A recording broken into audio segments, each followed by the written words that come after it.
Hello বন্ধুরা, আমি মল্লিকা। আর আজ আমি বাজার থেকে একটা তরমুজ নিয়ে এসেছি। আর তরমুজের গন্ধ শুনে আমার মোটু ভাই চাল কুমড়ো চলে এসছে পিছন ঘুরে। আজকে কি গরমটাই না পড়েছে। আমার ভাই ক্যামেরাতে আসতে লজ্জা পায়, সেজন্য ও ওইদিকে পালিয়ে গেল।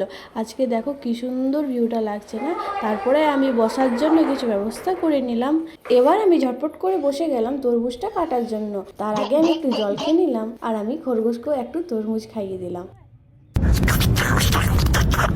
এবার চলো তরমুজটাকে কেটে খাওয়া যাক, দেখা যাক কেমন।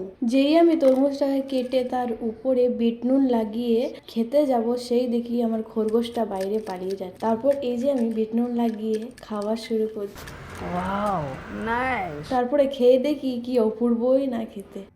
তরমুজটা খেয়ে দেখলাম অনেক সুন্দর। তারপর দেখি আমার ভাইও ওইদিকে ঘুরে তরমুজ খাচ্ছে। এত লজ্জা পায় সে ক্যামেরার মধ্যে আসতে, যে মুখ ঢাকা করে নিজেই কেটে বিট নুন লাগিয়ে নিজেই খাচ্ছে। আর একটুখানি তরমুজ কেটে তার উপরে বিট নুন লাগিয়ে এই যে তোমাদেরকে দিয়ে দিলাম। তোমরা খেয়ে আমার চ্যানেলটাকে একটু সাবস্ক্রাইব করে দিও।